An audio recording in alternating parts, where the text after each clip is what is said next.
monde et bienvenue dans cette nouvelle émission des Comics pour les Nuls, la 19e. Une émission normale par rapport à celle d'il y a 2 semaines. Donc on était à Paris avec Arkham, chez Arkham, que je remercie encore énormément. C'était franchement un grand plaisir pour moi de faire une émission là-bas. Donc voilà, on reprend une émission avec un format plus traditionnel, dans la droite lignée des Comics pour les Nuls. Si ce n'est que cette semaine, et je pense sûrement pour la première fois depuis l'histoire des Comics pour les Nuls, je vais parler un peu en mal de certains comics. Alors, cette semaine, on va donc parler des Marvel Zombies. Marvel Zombies, à la base, j'ai pas mal de bons trucs à dire sur Marvel Zombies.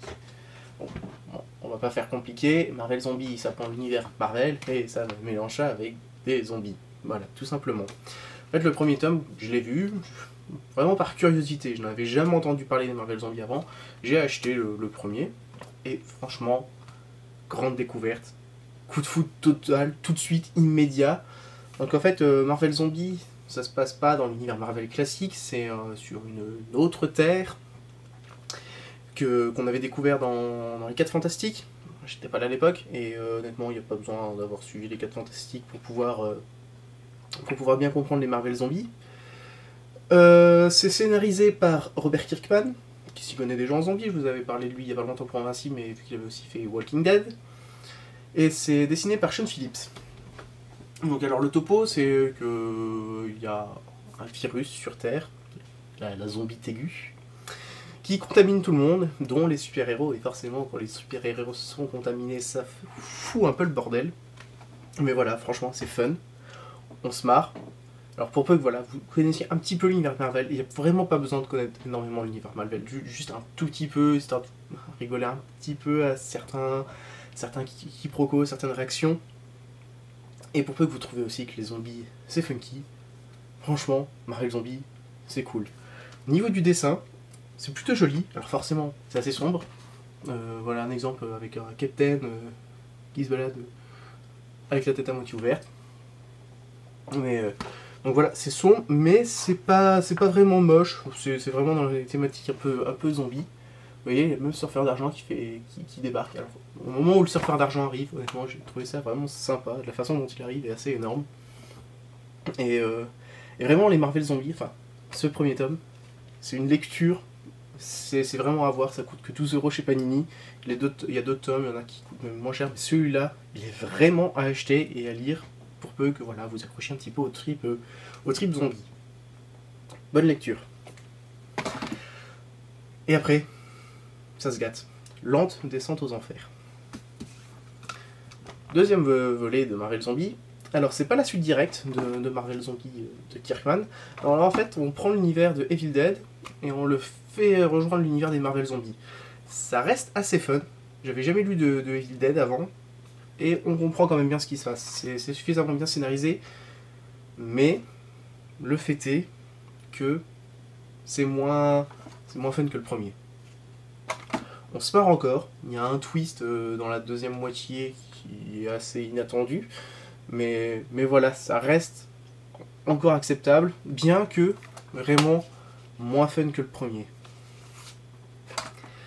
La fin du premier, ce qu'il y avait de bien, c'est que je trouvais que ça laissait un peu l'imaginaire du lecteur travailler, voilà, c'est un peu la fin ouverte, que personnellement j'avais trouvé énorme. Et c'est là que Marvel Zombies 2 arrive. Toujours par Kirkman et Phillips. C'est moins... franchement, ils auraient pas dû faire cette suite. Les zombies qu'on a quittés à la fin de Marvel Zombies sont de retour. Et vraiment, même si le dessin est toujours à peu près au rendez-vous, le scénario, mais... Honnêtement, je me suis fait chier. Je suis désolé de le dire comme ça, mais voilà, réellement le scénario, je l'ai pas trouvé intéressant. Voilà, on continue à suivre nos zombies, qui, comme vous pouvez le voir, sont partis dans l'espace entre temps. Et ouais, c'est long, c'est pas super intéressant. Bon, ça introduit quelques petits éléments scénaristiques relativement bien trouvés, mais non, franchement, c'est assez mauvais, hein. Donc voilà, je comprends vraiment pas pourquoi il y a eu une suite à Marvel Zombies. Le premier se suffisait vraiment à lui-même. La suite, c'était vraiment pas à faire. On enchaîne avec Marvel Zombie 3. Alors cette fois on change d'équipe, avec Van Lente et Walker, que je ne connais pas. C'est plus fin, c'est un peu moins long, et c'est pas forcément mieux. Le dessin j'ai moins aimé, c'est peut-être un... Bizarrement ça a l'air un peu plus travaillé, mais je trouve ça moins lisible. Donc bon, vous voyez c'est toujours assez sanglant, toujours bien zombie. Donc voilà, là on abandonne l'histoire qu'on avait laissée dans Marvel Zombie 2, tant mieux. Et on repart dans quelque chose d'autre, cette fois on suit plutôt Machine Man. C'est vraiment... Le scénario pareil, c'est lent, c'est pas assez dynamique, c'est pas assez drôle. C'est vraiment l'élément que j'avais aimé dans le premier Marvel Zombie, c'est qu'on se marrait. Dans celui-là, c'est vraiment bourrin, mais il n'y a pas vraiment de moment où on se marre. Du coup, c'est une lecture un peu à éviter. Mais, Marvel Zombie 4, qui est la suite de Marvel Zombie 3, toujours parler de même monsieur, ça redevient cool. C'est-à-dire qu'on retrouve de l'humour, avec un Deadpool qui est mais savoureux. Franchement, j'ai vraiment aimé Deadpool. On retrouve des personnages qui sont intéressants à suivre. Le scénario, voilà, il s'enchaîne bien. Voilà, Marvel Zombie 4, retour à quelque chose de positif. Ça fait du bien.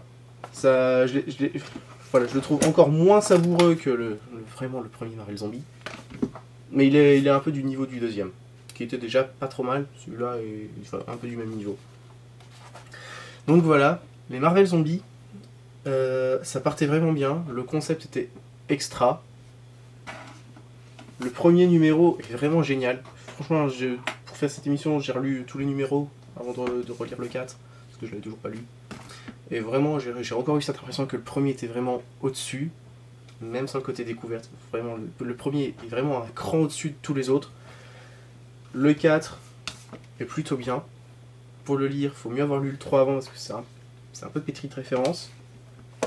Et honnêtement, Marvel Zombie 2, je vous conseille. Si vous aimez la fin de Marvel Zombie 1, si vous laissez un peu votre imaginaire vagabonder, savoir ce que vont devenir les personnages, etc., laissez votre imaginaire travailler.